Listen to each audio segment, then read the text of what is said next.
good morning. It is cold here in Missouri. It's 21 degrees right now. I have yet to get a cold start on the old Kubota on video, so I figured I'd throw this one in real quick. Got the Kubota MX5100, and I'm out.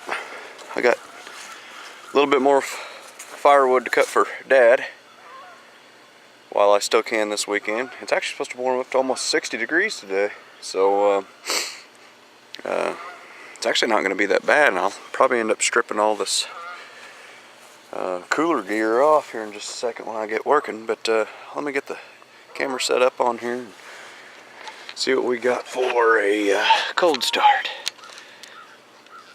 I'll glow plug it for about 3 seconds and see what she does.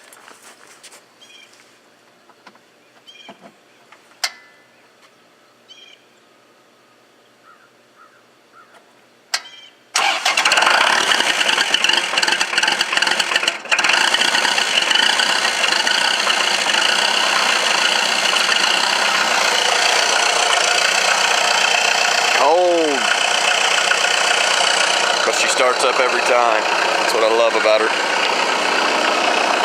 So anyways, I'm gonna get some frost off everything, and then this is why I always keep the bush hog on during the winter. I keep the chainsaws and the chain and everything on the back of it, so I can have my own carry-all, and then when I need to clear out some little brush, I can just flip her on real quick and make me a nice place to work with, so I'm not tripping over a bunch of limbs and stickers and everything.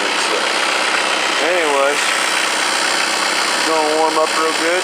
Let's get to the woods.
Alright, so some of you may ask why I'm hooking the chain up to this.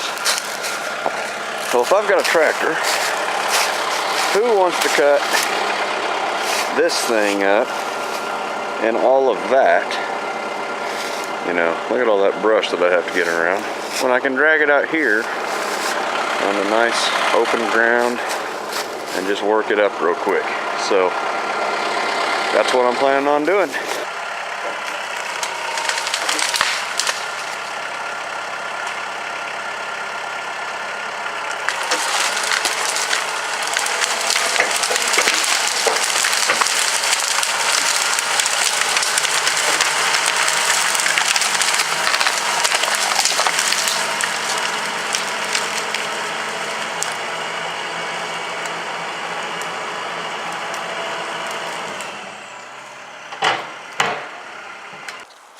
Alright, what am I working here with today? When you see my woodcutting videos, you will see this name a lot. I am an Echo man through and through. You know, I think it's to all of us our own, but if you were raised on something, you're going to continue to carry on that tradition of that equipment if it's been reliable for you. So, man, I'm a Kubota man through and through. And chainsaws, Echo. You know, my dad's still running the chainsaw that he had bought before I was born, and I'm 31 this year. So, anyways, what I run a CS 670. 680 is what their current line is right now, but it's literally the same saw, just a different color. And then I recently purchased this one probably 2 years ago. Got this for my own Christmas present. This is a CS 400. And I really absolutely love this saw. I almost use this saw more than this one now, but that's just because of the light, or being a lot lighter. I had back surgery 2 years ago, and you know, carrying around heavy things is not always the manly thing to do if it hurts you. So, you know, carrying stuff around like this longer than I probably should have has done a number on my back, and I'm going to be careful on it now. So I'll use it when I need it. So like this tree right here is a little bit bigger of a tree, so I'm going to go ahead and use it this morning. But if I was just cutting up little stuff, I'm going to choose to use that little saw. So.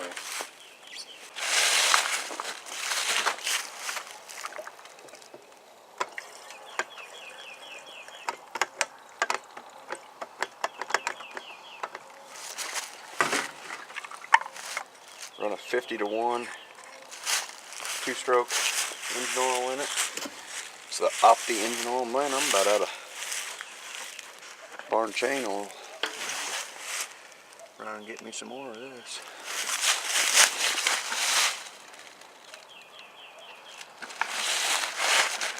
Cold this morning. This stuff's gonna be thick.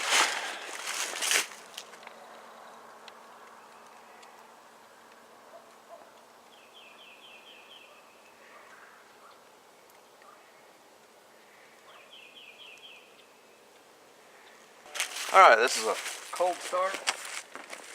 21 degrees outside. Ran the saw yesterday, but let's see how she turns over.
anybody's wondering if I normally wear safety glasses, yes I do. I forgot my safety glasses at the house, so I'm doing the old eye squint today. I'll get them here in a little bit. I don't like when those wood chips fly back at my face.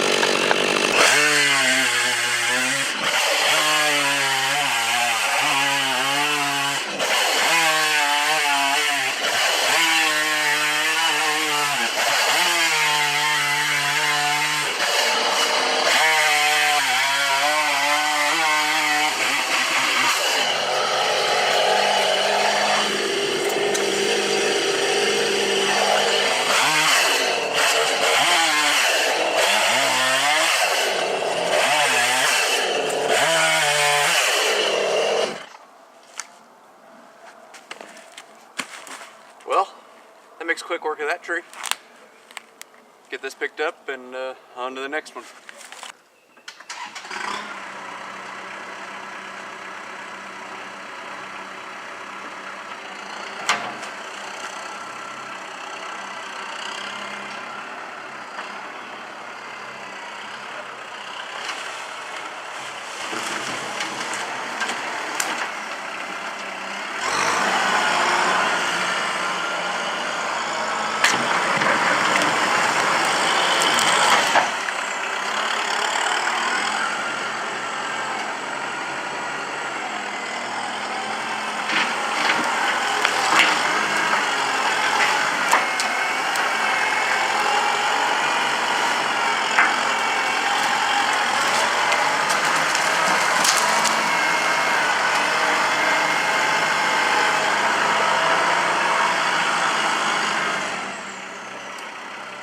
Alright, now my dad runs a outside wood burning furnace. So what that does is it's a big old box that holds a bunch of water.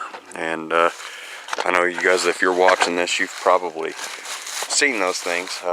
But I don't typically split wood necessarily to fit like the old wood furnaces that you use in your house. So the only time I split is when they're bigger than really what you really need to be hauling at one time into the stove. So even though my dad's bigger than me and can lift more than me, there's no reason you should have to. So I usually take these bigger ones that go down closer to the stump area and give them a split in half. And I'll go ahead and do that real quick. Splitting is an art, alright?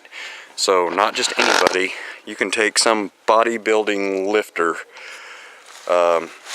bring them out here, and they can in turn not split as good as someone that's 180 pounds soaking wet like myself. And like I say, it's all an art. Go to a carnival, you'll see little guys my size being able to ring the bell on those things. Whereas you see big old brawn guys, they think that they can just swing that hammer hard. It's all about speed and swinging through. You want to, with every swing, pretend you're trying to hit the ground underneath the log. So you always want to hit far side of the log, close side of the log. That'll usually get you a line, and then you can go back to the center and get it cut in half. So when you're out here in the woods, sometimes necessarily bringing a splitter out isn't something you can always do. You can't always get them to the location. And these aren't that heavy, but I wanted to show a demonstration of it. So, I mean, these right here are, I believe it's an old mulberry tree. And it's fairly dried out, so they should be pretty easy to split.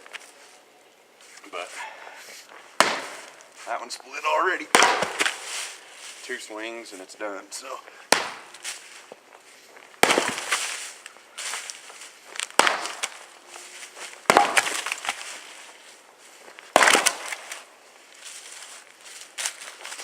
you get into oak and you're gonna have to work on it a little bit. This right here is relatively easy. Man, probably couldn't even see those last swings. Sorry guys. Always find where the easiest split's going to be. So in this case right here, I can see where a split's going to be.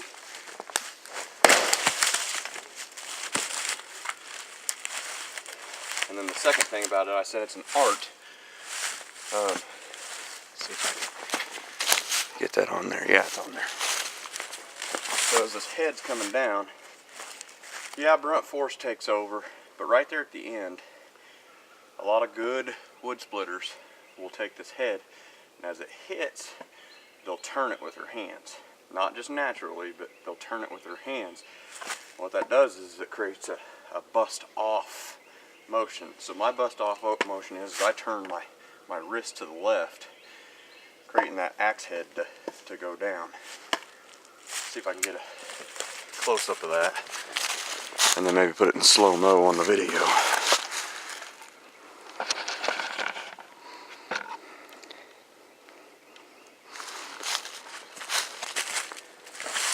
And this has even got some knots in the bottom of it. So here we go. I'm gonna try to hit close edge on this one.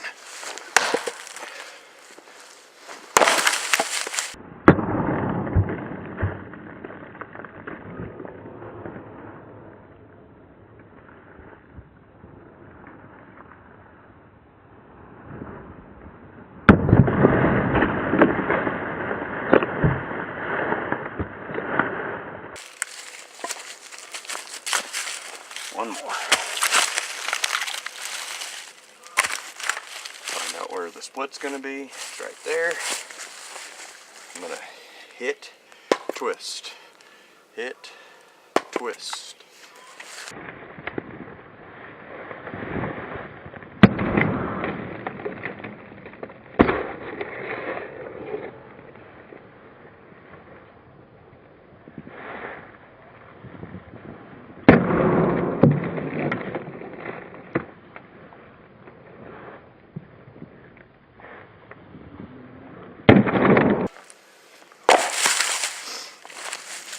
Hit off there, but well, that's really all I need to do on that tree.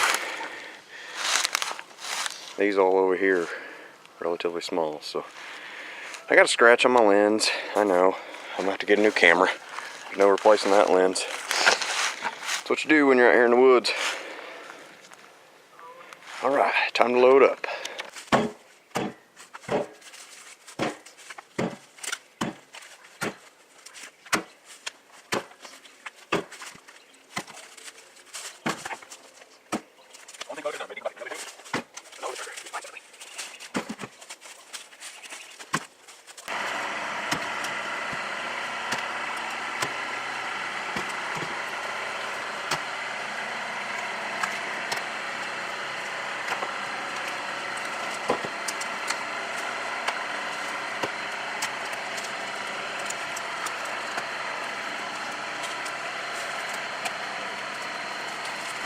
Alright, there you go, baby.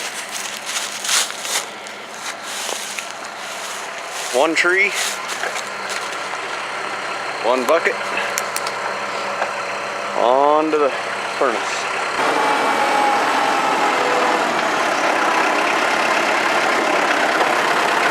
So I'll go over his setup here. He's actually doing some repairs to it right now, because he's had some leaks on it. So basically it's a 3.5 by 3.5 firebox, and I built this when I was in ag in high school. So this thing is 14 years old now. So it's, you know, anytime you use hot water and carbon steel, it's going to create, you know, corrosion and everything like that. So over the years, this is not a guarded firebox, so straight on the other side of the steel there's actually water, and that's what creates this. So our next design, which we're planning on building a new one here, so we're going to make it out of a propane tank, is we're going to make a guarded firebox, and what that does is it keeps the water directly off of the firebox, keeping all this soot and build up from occurring, so the firebox stays nice and clean. And also, you don't have to worry about all these holes that's going to appear later on in its life. But anyways, this is why we can cut bigger wood and not have to split it into these little bitty pieces. There's a lot of people out there that are splitting these for looks and everything, but you know, we do it for just the heat. and it's not necessarily, you know, obviously that's not the prettiest wood pile. It's a big wood pile, and that's gonna keep Dad warm through the month of February and March. So anyways, I'll get to off stacking this wood.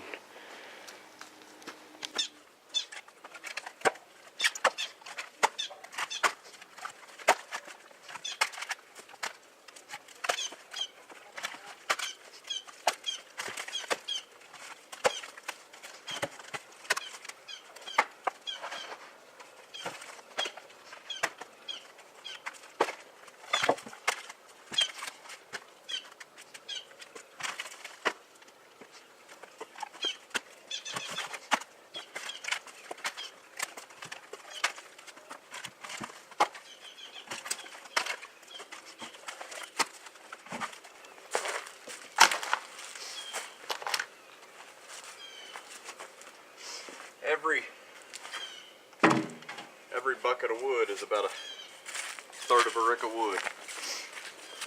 So out of my little bucket,